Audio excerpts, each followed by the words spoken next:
everybody. Sorry for the delay and welcome back to Anna Reads. I've been having some health issues. Don't worry, it's not coronavirus, but I'm back and I would love to get right back into Walt Disney, an American Original by Bob Thomas.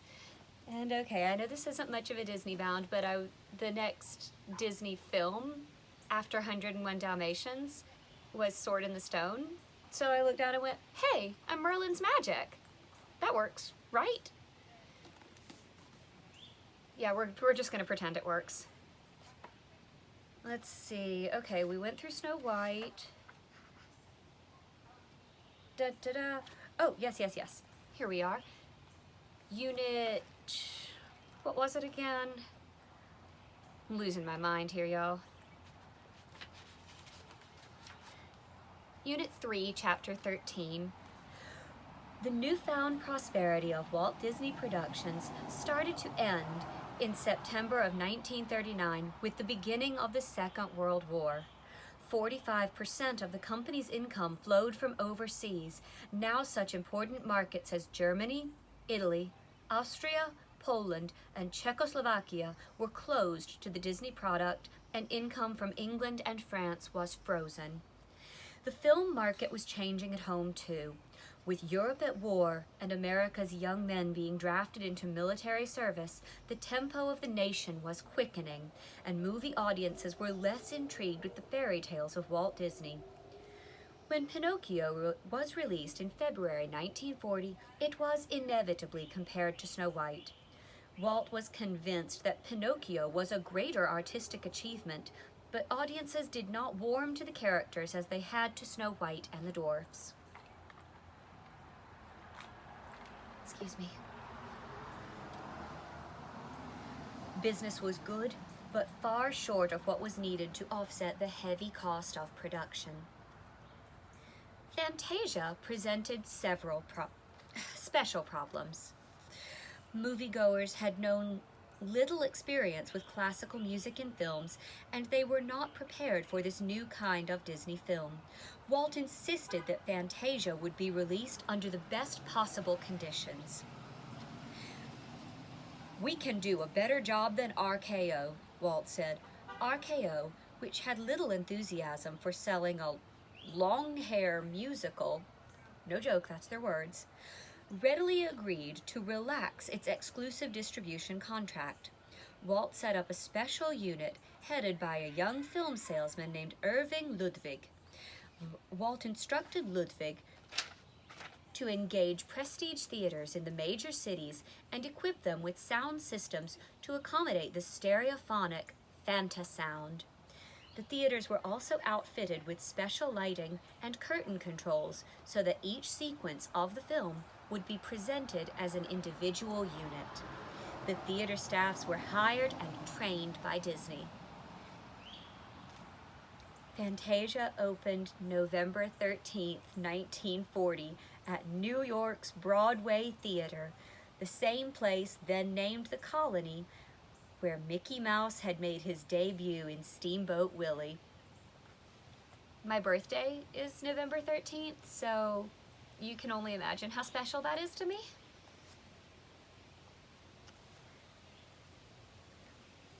Movie critics generally hailed Fantasia for its imaginative innovation. Where's my brain today? Imaginative innovation. Classical music critics looked down their noses. Audiences were responsive, both in New York and Los Angeles, where the film played the Carthay Circle. In San Francisco, a projection booth had to be built in the Geary Theater, which normally presented stage attractions. Walt was nervous at the opening in San Francisco, which was the headquarters for his creditor, Bank of America. He remarked to Ludwig, "There will be a lot of bankers here tonight. Be sure to tell them we're doing very well with this picture." All right, who just made a bang noise and scared my cat?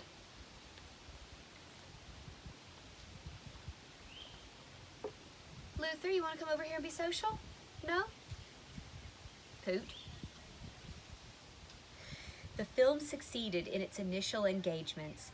It also opened in Boston, Cleveland, Chicago, and Detroit with full stereophonic sound.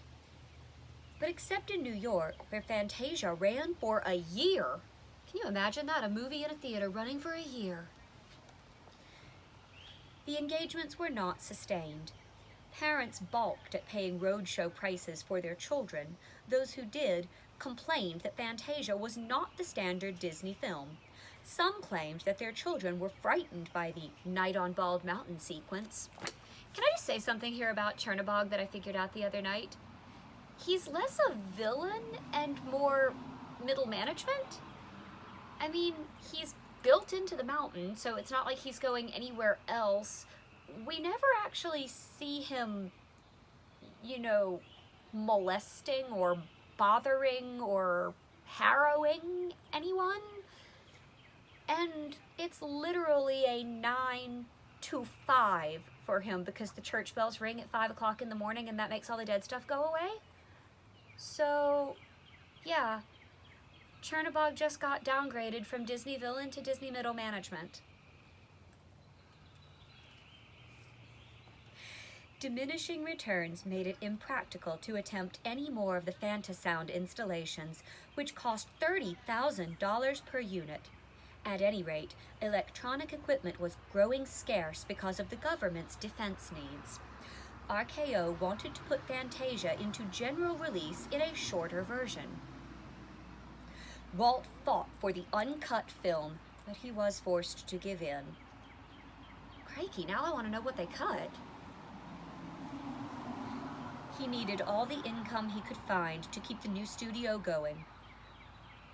Finding it too painful to cut the film into which he had poured his creative strength, he told the RKO executives, "You can get anybody you want to edit it. I can't do it."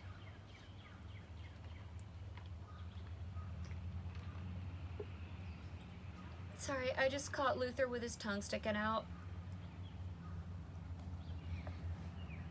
Fantasia was reduced from 2 hours to 81 minutes and released on a double bill with a Western. Fantasia, which had cost $2,028,000, produced an even greater loss than Pinocchio. In 1940, Walt realized that he would have to scale down his ambitions for future films. While Bambi moved slowly through the production process, Walt began work on 2 features which could be made at more realistic costs. One was The Reluctant Dragon, the studio's first venture into live action. My elementary school librarian, Ms. Aiken, who was a wonderful, wonderful, wonderful human being, instilled a lot of us with a deep and abiding love for reading and an appreciation for Aretha Franklin. She used to do puppet shows for us, and her favorite was a big green dragon named R.D., Reluctant Dragon. The things you remember sometimes, right? The humorist Robert Benchley portrayed a visitor to the Disney studio, and during the film he met Walt, learned how cartoons were made, and how the studio operated. The device tied together 3 short cartoons, Baby Weems, How to Ride a Horse, starring Goofy, and The Reluctant Dragon. The film did not earn quite enough to recover its $600,000 cost. Walt tried to prove with Dumbo that a cartoon feature could be produced on a modest budget in a reasonable span of time. Don't get me started, don't get me started. Based on a book by Helen Aberson, A-B-E-R-S-O-N, and Harold Pearl, Dumbo was an engaging tale of a big-eared baby elephant who learns to fly. The simplicity of the story became evident to one of the Disney animators, Ward Kimball, when he met Walt in the parking lot one day. Walt proceeded to tell him the entire plot of Dumbo. The recital took only 3 minutes, yet it was a practical, well-rounded, airtight vehicle for a cartoon. Walt assigned economy-minded Ben Sharpstein to be supervising director. Sharpstein avoided the excesses that had skyrocketed the expense of the previous feature cartoons. Story work took 6 months. Animation required only a year. The film was completed for $800,000 with a running time of 64 minutes. The RKO salesman argued that it was too short for a feature and asked Walt to add another 10 minutes. Walt, who had originally planned Dumbo as a 30-minute featurette, replied, "No, that's as far as I can stretch it. You can stretch a thing so far and then it won't hold."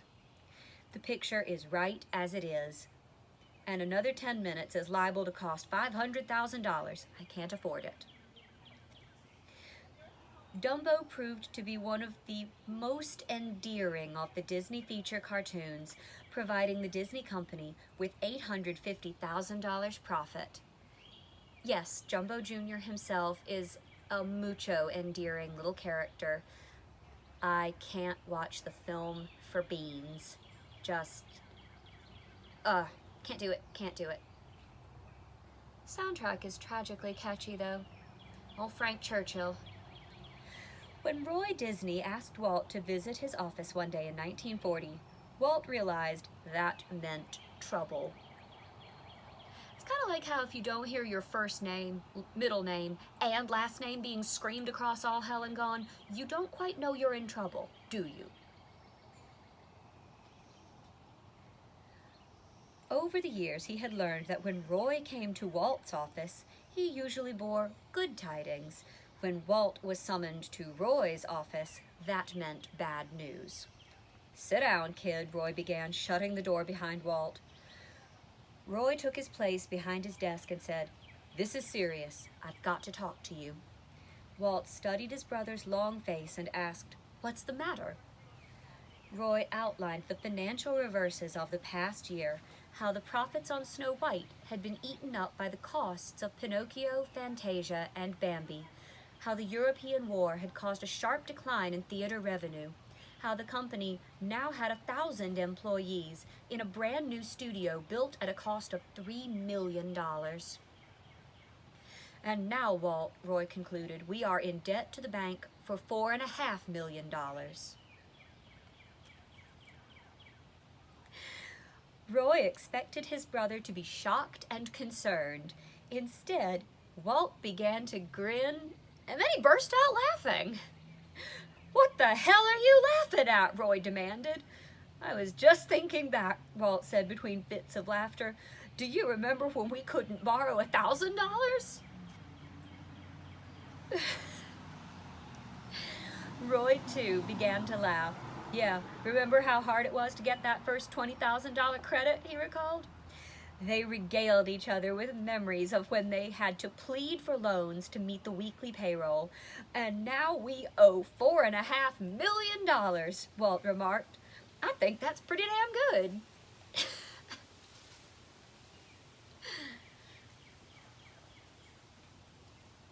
When their amusement was over, Walt asked his brother, "What are we going to do?" "I'm afraid we're going to need some outside capital," Roy replied. "We'll have to issue a preferred stock issue." Both Disneys had resisted the issuance of stock. Theirs was an extremely personal business, and Walt despised the idea of having outsiders share in the decisions that he had made by himself throughout the company history. The two brothers had operated as a partnership until Walt Disney Productions was incorporated in 1929, assuming the partnership's assets of $85,852 and liabilities of $32,813. "I was wondering when you'd come get involved." "Please turn the..." "Oh dear Lord, what is..." "Oh yuck, my cat is sticky." Oh, yuck, there is something all over his tail that I have absolutely no intention of touching."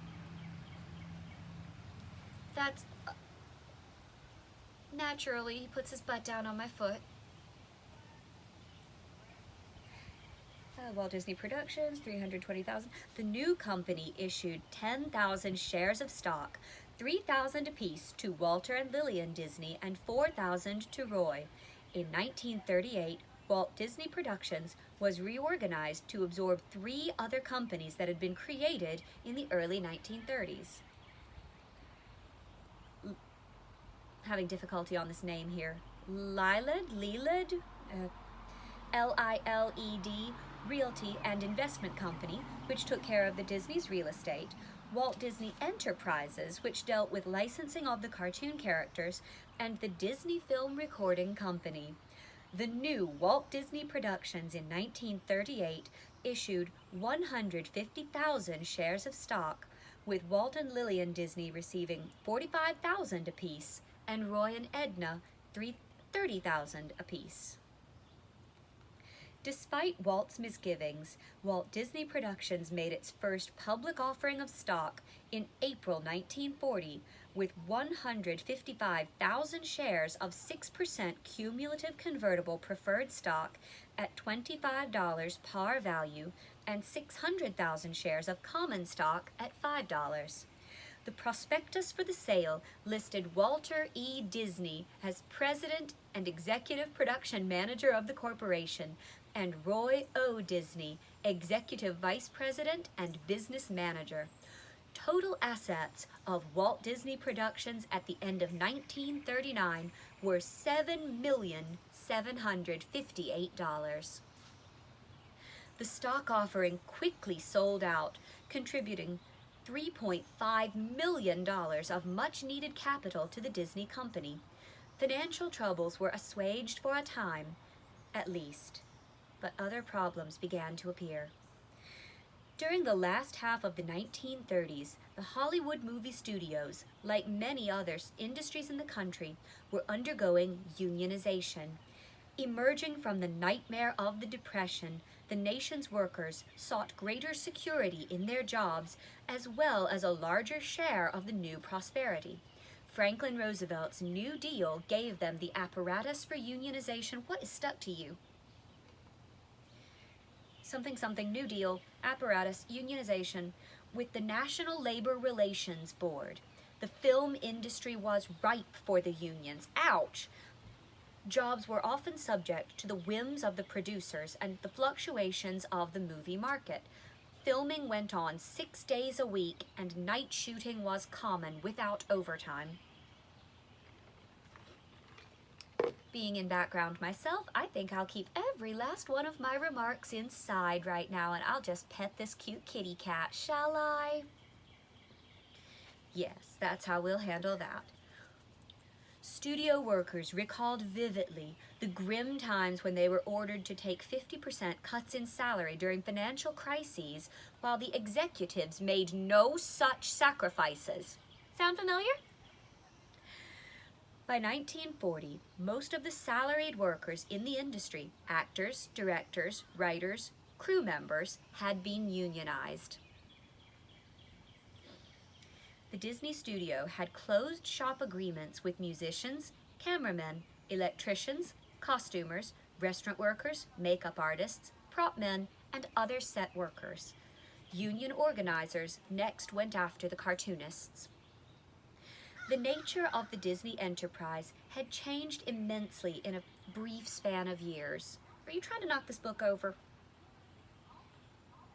The studio workforce had grown from a handful of artists working in day-to-day collaboration with Walt to a factory-like operation of 1,000 persons. A close personal relationship with Walt was no longer possible for the great majority of employees, and many of them felt overlooked in the creative process. The move to the new studio was traumatic for some. Hyperion had been cramped and chaotic, but it had created a feeling of group endeavor. The Burbank studio, for all its order and comfort, seemed to magnify the stratification between job functions. Those in the lower categories felt neglected, underpaid. Indeed, some of their salaries seemed low, though not unusually so by post-Depression standards. I'm getting some cloud cover.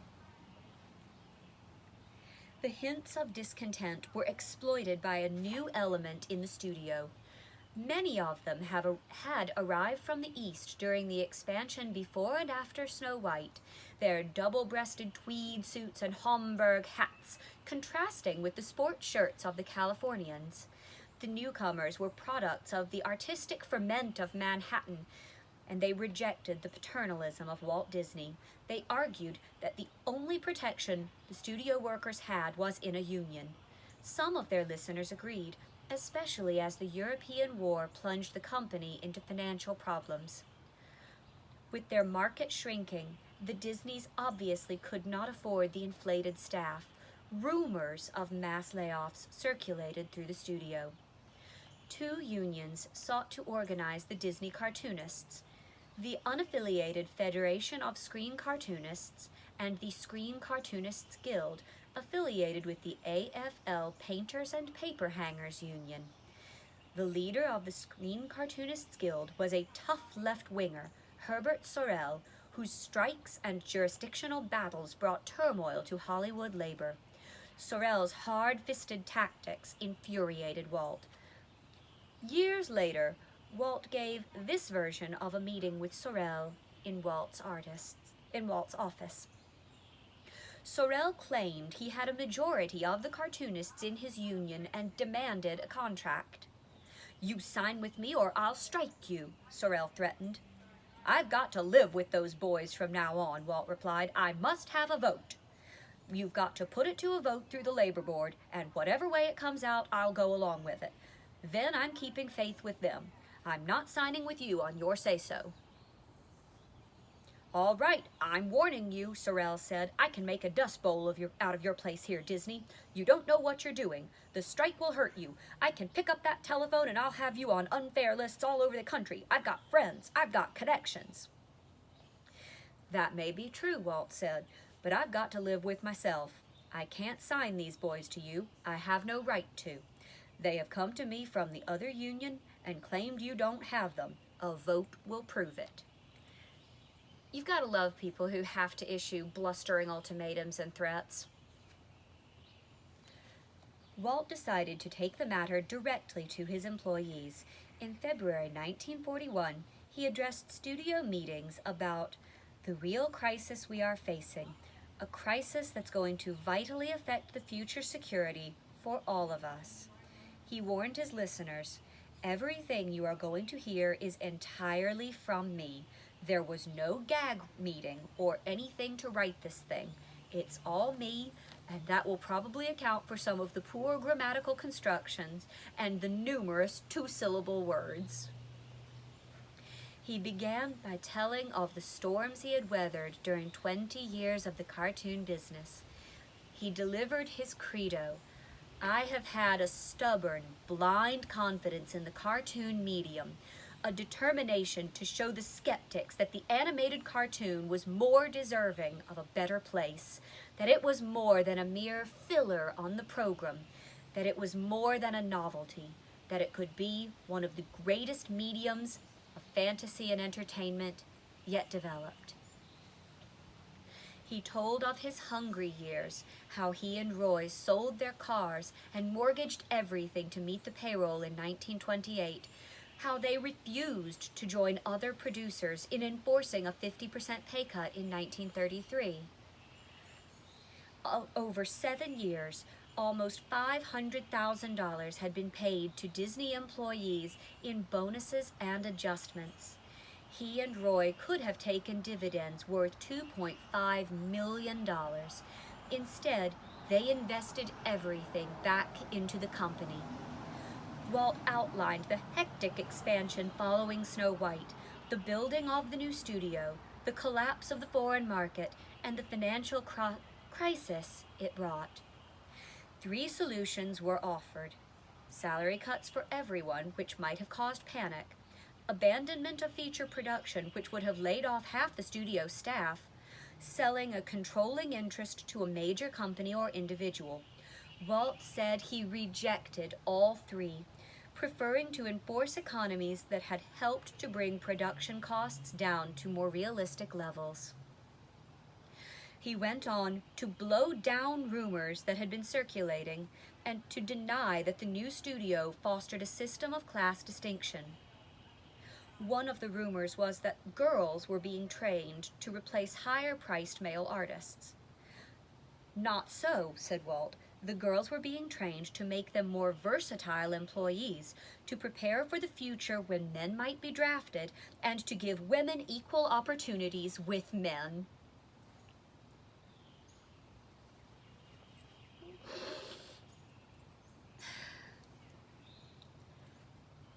Walt also dealt with the much asked questions. Why can't Walt see more of the fellows? Why can't there be fewer supervisors and more Walt? 'Cause there was only one of him, and that's all there will ever be. He explained that the staff had grown too large for him to devote his attention to everyone. It's my nature to be democratic. I want to be just a guy working in this plant, which I am. When I meet people in the hall, I want to be able to speak to them and have them speak to me and say hello with a smile. I can't work under any other conditions. However, I realized that it was very dangerous and unfair to the organization as a whole for me to get too close to everybody. This was especially true of new men. You all know that there are always those who try to polish the apple or to get their advancement by playing on sympathy. It is obvious that this is definitely unfair to the conscientious, hard-working individual who is not good at apple polishing. I know, and I am well aware of the progress of all the men after they reach a certain spot in the organization. And fellas, I take my hat off to results only. Walt concluded by citing the studio's heavy financial load, weekly operating expense of $90,000, $70,000 in salaries, and by pointing out that the employees' advantages in vacations, holidays, sick leave, etc. The remainder combined pep talk, the future of this business has never looked better, and I want you to know that I am raring to go, and blunt realism. It's the law of the universe that the strong shall survive and the weak must fall by the way, and I don't care what idealistic plan is cooked up, nothing can change that. After his growing up years, I can't see how he would come up with anything else. He closed by quoting his memorandum to the staff. The company recognizes the right of employees to organize and join in any labor organization of their choosing, and the company does not intend to interfere with this right. However, the law clearly provides that matters of this sort should be done off the employer's premises and on the employee's own time, and in such a manner not to interfere with production. It had been a rare performance by Walt Disney, an exercise in self-revelation which had never happened before and never would again. That he would be so frank and open with his massed employees indicated how serious he considered the situation. Recent events had perplexed him, the descent of the company's fortunes, the disaffection of a portion of his workers, the threats from Sorel. In the next months, he often responded with raw emotion, saying and doing things he later realized were unwise. Some of his associates believed he was being ill-served by advisors who considered a tough stance as the best policy.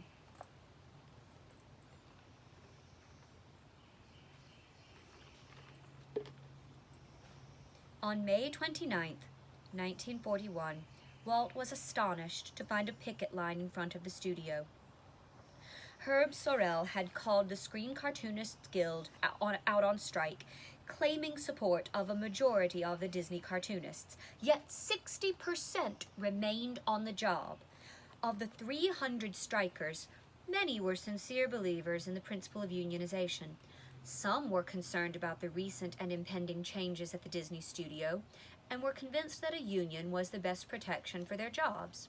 Some were radicals who seemed more interested in the strike itself than in the results it might bring. If I'm not mistaken, that last bit is now called astroturfing, or something close to it. Walt at first took the strike lightly. On the second day, he stood inside the studio gates and shouted wry comments to those he recognized on the picket line. "Aw, they'll be back in a couple of days," he said. But they weren't. Herb Sorel directed the strike from a tent pitched in the vacant lot across from the studio entrance, and he stepped up his campaign. unable to shut down Disney production when other unions refused to honor the picket line, Sorel organized a secondary boycott of Technicolor, and he successfully stemmed the flow of film into the studio.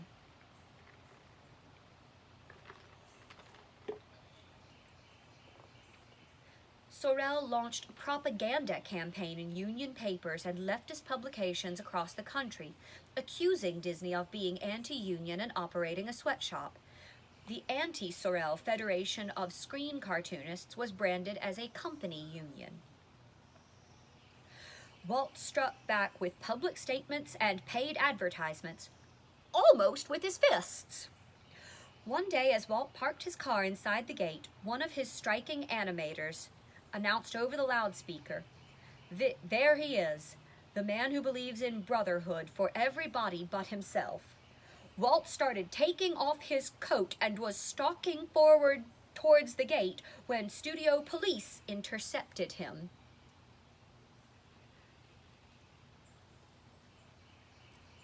Wow. He found it punishing to sit in negotiation meetings and listen to his own employees try to dictate conditions under which they wanted to work. In his public statements, he said naive things that were damaging to his own cause. Finally, out of frustration and dismay, he walked away from the strike, accepting an offer for a goodwill and filmmaking tour of South America. Before he left, he poured out his feelings in a letter to newspaper columnists. That goodwill and filmmaking tour would result in Saludos Amigos and later in the Three Caballeros.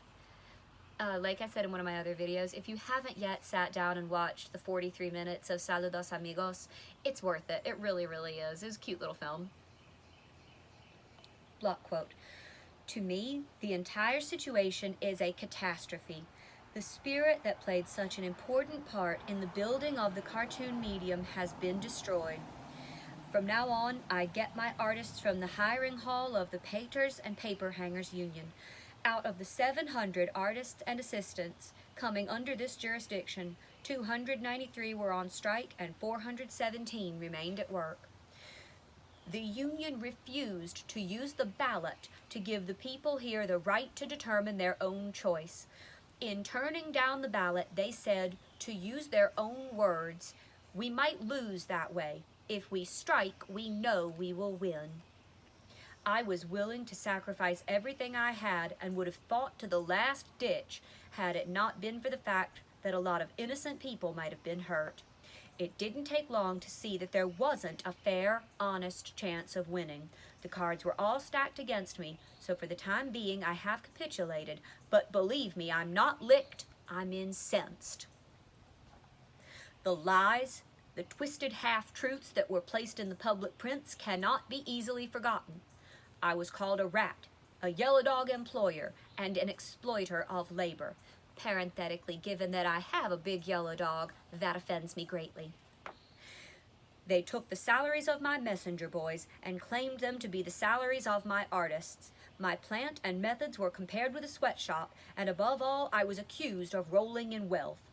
That hurt me most, when the fact is that every damned thing I have is tied up in this business. The thing that worries me is that people only read headlines and never take enough time to follow through and find out the truth."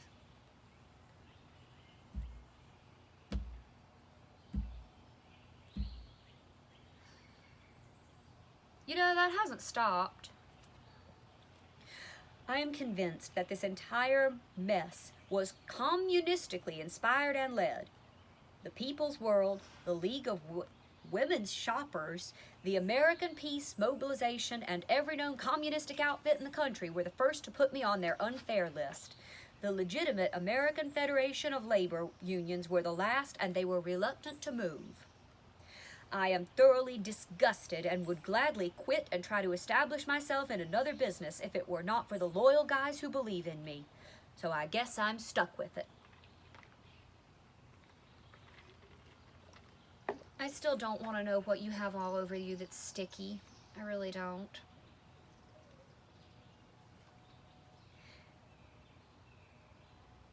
The South American expedition is a godsend. I am not so hot for it, but it gives me a chance to get away from this god-awful nightmare and to bring back some extra work into the plant. I have a case of the DDs, disillusionment and discouragement. By the time he returned from South America, the strike had been settled. Badly. The resolution brought even more problems, especially when the inevitable layoffs came with the slowing down of production. Strikers and non-strikers had to be dismissed in a predetermined ratio, producing hardship and bitterness. Walt was on his travels when he heard of the strike settlement. One of his companions from the studio muttered comments against the strikers. "Now wait a minute," Walt interrupted. "For whatever reason they did what they did, they thought they were right. We've had our differences on a lot of things, but we're going to continue making pictures, and we're going to find a way to work together." I like that outlook. It's not me and my pure righteousness versus those evil hissing monsters over there. There's almost always a middle ground. Just don't be a Nazi. There's no middle ground on that.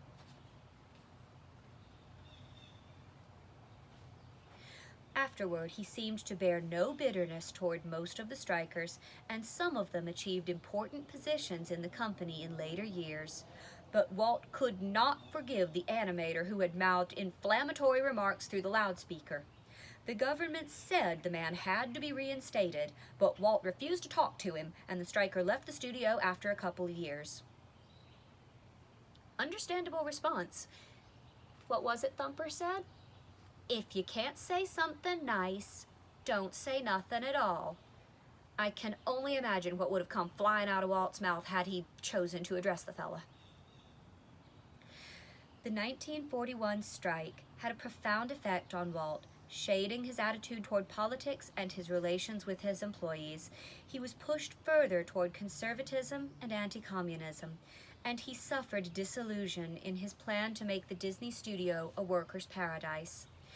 The noonday volleyball games continued, but the snack shop in the animation building was closed. Workers now had to sign in and out on a time clock. Never again would the studio's creative people know the same free, intimate relationship with Walt that had existed in the studio during its formative years. And I blame Herb Sorrell for that 100%! The South American trip had been suggested by Jock Whitney, director of the Motion Picture Division for the Coordinator of Inter-American Affairs, Nelson Rockefeller. Whitney had argued that the government's good neighbor policy could be furthered if Walt Disney and his artists visited South America to demonstrate the artistic side of the United States culture. The need was urgent, said Whitney. Many Germans and Italians had settled in South America, and there was strong sentiment for the Axis powers. Although the United States was not at war in mid-1941, it supported the Allies and feared the spread of Nazi and fascist sentiment in countries of the Western Hemisphere. Yeah, like I said, just don't be a Nazi. There's no middle ground on that. Do not be a Nazi. Don't. A goodwill tour, said Walt. I'm no good at that. I can't do it. Then will you go down there and make some pictures? Whitney asked. Well, yes, I'd like to do that, Walt replied. I'd feel better about going to really do something instead of just shaking hands. This is just purely curiosity, and I don't know, and obviously I can't Google in the middle of a video, but does anyone know what the common greeting gesture was in South America before Western intervention? Like, I know most Southeast Asian cultures bow. There's the Y in Thailand. I actually do not know what pre-colonial folks in South America did I'm sure they didn't shake hands. What I'm asking is, what do they do instead of shaking hands? But the decision wasn't entirely his own. With the Disney Company's finances in straitened circumstances, the Bank of America exercised a benevolent, supervisory influence on major decisions. Starting in 1936, the bank established a revolving line of credit with Walt Disney Productions, lending money on need and receiving in return all revenues from RKO's distribution of the Disney films. All receipts from licensing of cartoon characters went directly to the company. By 1940, Disney had borrowed $2 million in 5% demand notes from the Bank of America. In 1941, the total had reached $3.4 million. Hence, the bankers were eyeing Walt's future projects with greater care. The U.S. government made up for the bankers' reluctance. Jock Whitney reported to Walt that the government would underwrite the tour expenses up to $70,000 and would guarantee him $50,000 apiece for at least 4, perhaps 5 films based on the South American trip, the monies to be returned if the films made a profit in theatrical release. With the studio strike dragging on into the summer of 1941, Walt decided to go.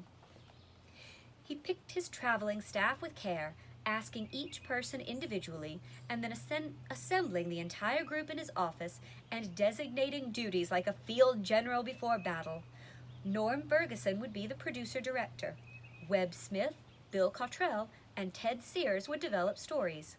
Jack Miller, Jimmy Bodrero, and a married couple, Lee and Mary Blair, keep an eye out for that name, Mary Blair, would help conceive the characters. Chuck Walcott would be in charge of music. Herb Ryman, an artist formerly with MGM, would study the landscapes, buildings, and people. Cat hair stuck to me.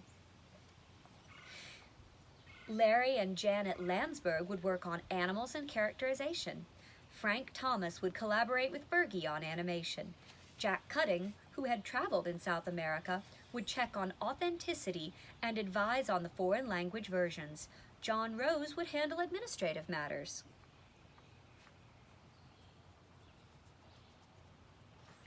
The expedition of 17, Bill Cottrell and Walt were accompanied by their wives, left Los Angeles on August 17, 1941.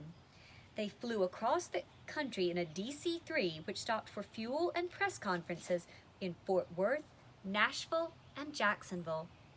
The plane lacked air conditioning, and at each stop, cold air was pumped into the cabin. It soon dissipated after takeoff, and the passengers sweltered until the plane reached a cooler altitude. The cross-country trip to Miami required 24 hours, and the company stopped overnight at a resort hotel, then flew across the Caribbean in a Pan American Stratocruiser. The travelers realized the closeness of the war when the plane landed at the British Islands during nighttime. The cabin's curtains had to be drawn, and the runways were unlighted.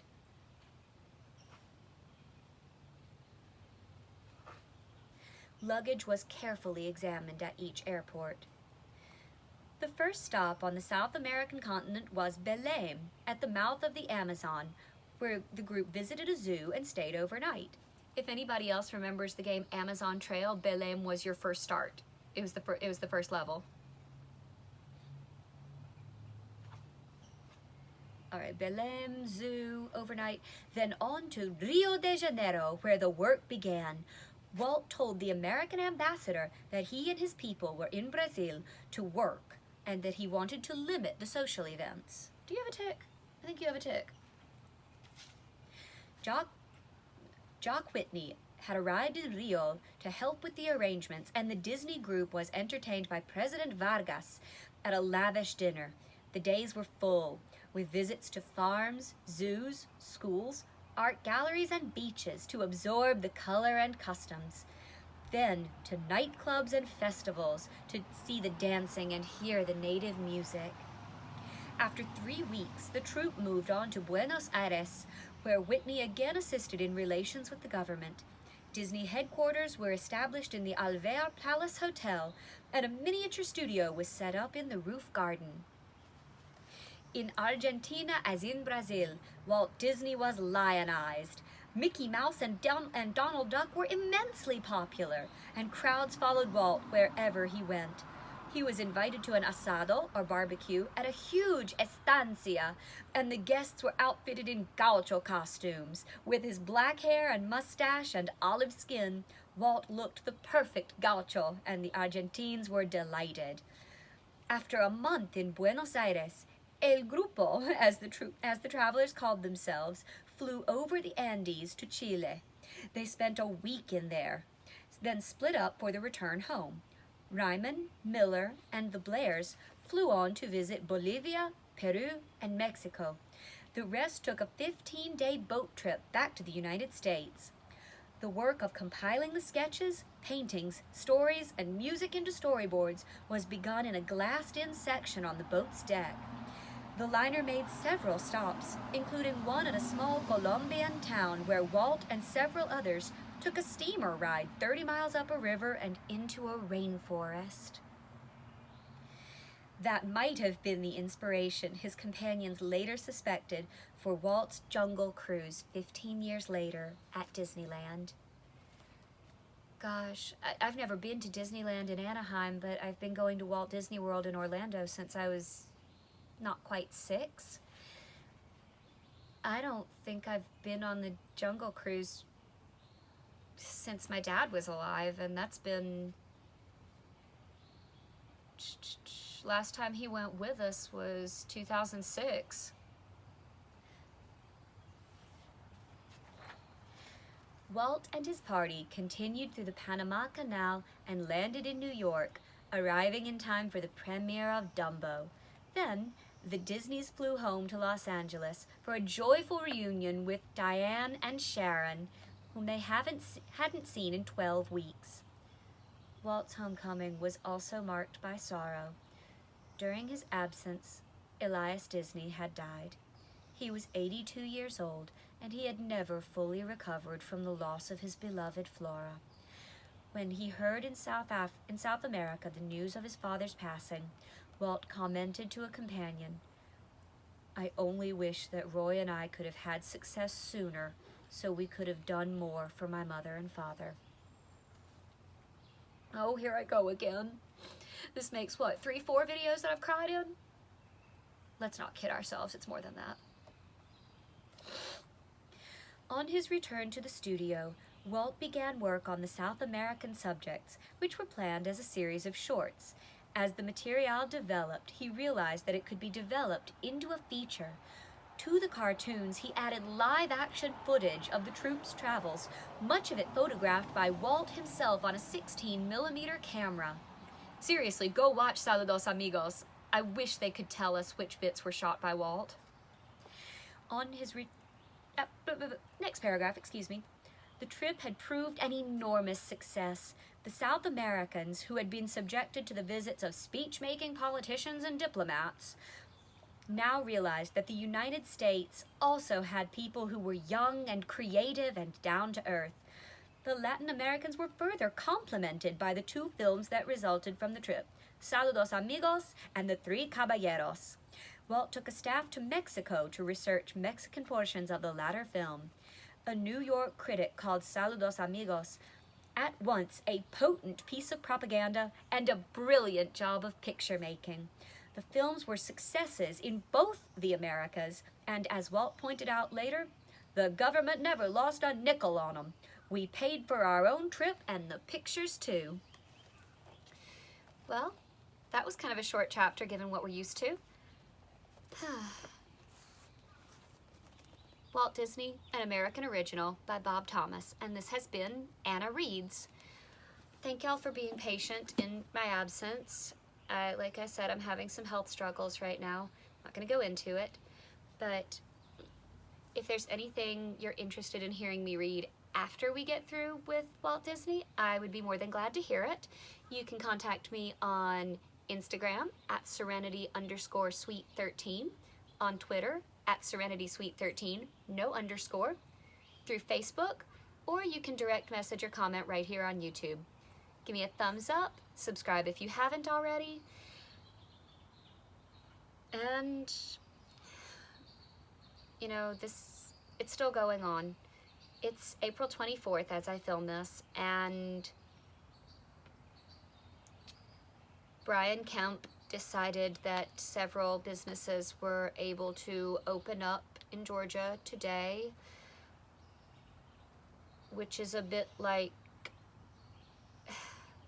it's a bad decision. Let's just say it's a bad decision. I hope as few people as possible are harmed by the bad decision of the powers that be.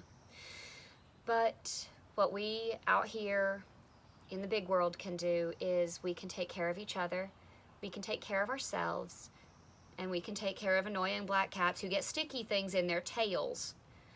So before I go deal with Luther and his sticky self, now it's time to say goodbye to all our company. M-I-C, see you real soon. K-E-Y. Why? Because we like you. M-O-U-S-E. Stay strong, everybody.